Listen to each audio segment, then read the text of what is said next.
Hey guys, welcome to Macmerize. A lot of Apple products are very costly and we deal with a lot of Apple products. So that is exactly the reason why we thought of doing this video, right? Generally, the idea is that Apple products are very costly, especially when you talk about products like the iPad. But the truth is that there is an iPad available that even students can buy for their classes or note taking or productivity or whatever it is. What is this iPad I'm talking about? And mind you, this is not some old iPad that is used or resold, right? This is a brand new iPad that was just released in 2021. I'm talking about the iPad 9th Gen. This is the iPad I'm talking about. And yes, a lot of people are going to have some issues with this iPad. But for most people, let me give you a spoiler, this is perfectly amazing. Now, let's get into the depth and find out why this is so amazing. First and foremost, let's talk about the design and build of this iPad, right? So most of the times when you look at tablets either have a very nice build or a very shoddy build. The iPad Gen 9 comes with a very nice build. As you can see, it looks premium, it feels premium, and the build is tough, and you have faith in your device that okay, this is not going to break easily. Moreover, when you look in front, you're going to realize that the design is pretty old considering the newer iPads. And that is true. The design seems old. But obviously, if you look at the price tag, which I'm going to tell you in a minute, right? This seems like a very viable option. So this is a 10.2 inch screen. Now this 10.2 inch screen is 500 nits bright at its maximum brightness, which is plenty bright for most people and their tablet use, right? Moreover, there's a fingerprint sensor on the home button and you can easily access your iPad using that. As you can see, I just did that. And the colors are bright. It looks very nice. When you turn it around, you're going to find an 8 megapixel camera on the back. Now, this is a fairly decent camera. I will not call it the best, but we're going to discuss that later in much more detail. On the front, you're also going to find a 12 megapixel camera with center stage capability. Again, we're going to discuss that. Another very important thing about the build is the headphone jack. A lot of people will be happy with this because when you talk about the budget segment or a slightly higher than budget segment, the headphone jack plays a very important role. Every time if you need to purchase a Bluetooth earphone, it's going to be very difficult. But if you can already use your wired headphones with this tablet, your life is going to be pretty easy. And Apple has ensured that with this tablet, that happens. On the side, you can find the volume rockers. On the top, there's a power button, right? And on the bottom, there are two speakers. Now, both these speakers work. It's not just a grill and speaker. Both these speakers work. And there's sadly a lightning port, right? So now that we have the design and build out of the way, let's talk about the display in detail.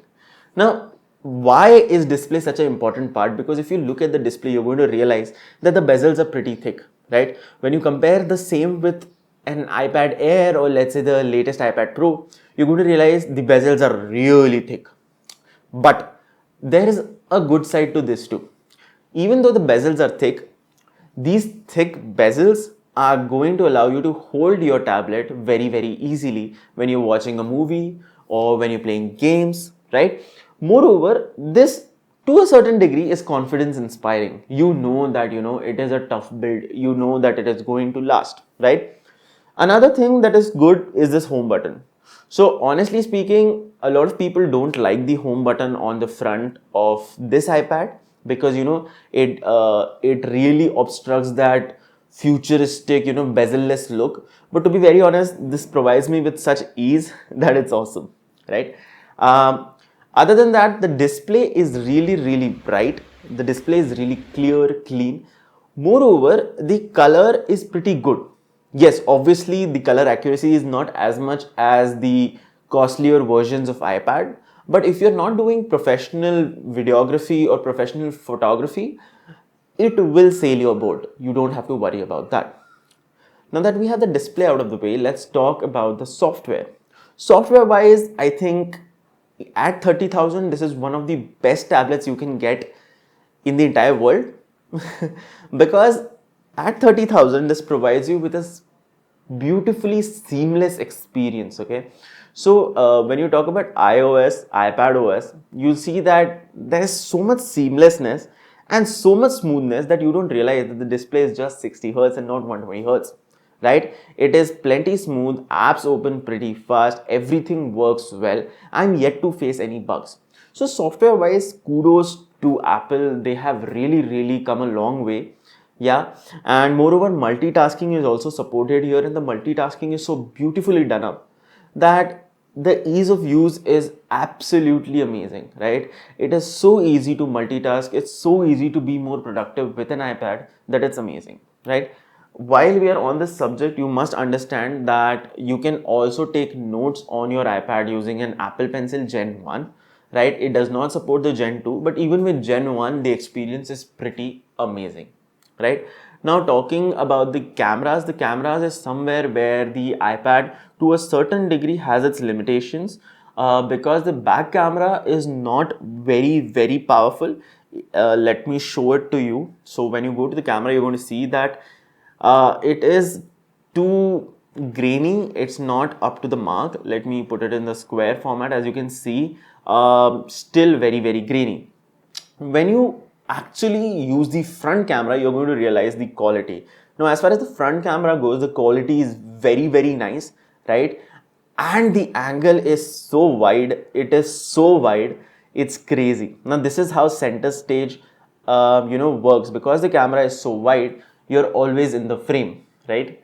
So that is something that is again very awesome with the iPad, right? Let's come to a major question. If you purchase this, what are the differences that you're going to feel when you compare it to the costlier versions? One, obviously this costs 30,000 rupees or $300 US price, and obviously you're going to feel a bigger pinch if you get the higher priced versions. This is not a fully laminated display, so when you're working with a pencil, you're going to see the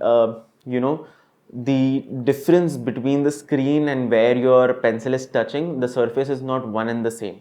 In a fully laminated display, the display, all layers are merged together, right? So when you put the pencil on, it's actually like you're directly interacting with screen. Here you feel that there is a layer above the screen. So that is something you're going to find. Obviously the bezel-less display, that is something that is different.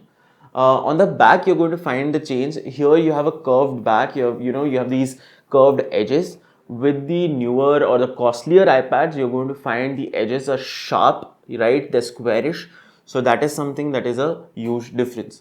As far as the features go, there aren't that big of differences in features, except for the iPad Pro, where you get the M1 chip, which is extremely powerful.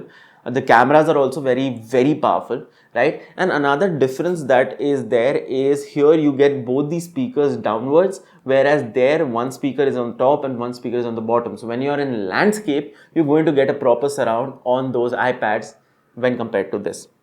Now, the sound here is not bad, but it's nowhere near the way those iPads sound, right? So as far as we are on the sound quality, let me just simply take you through it.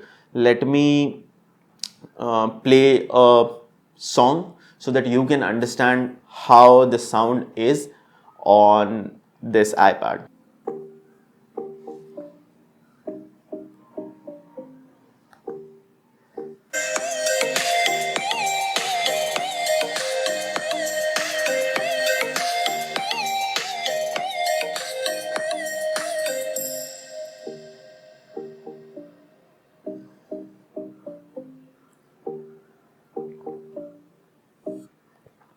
Yeah, so as far as the sound goes, this sounds exceptionally awesome.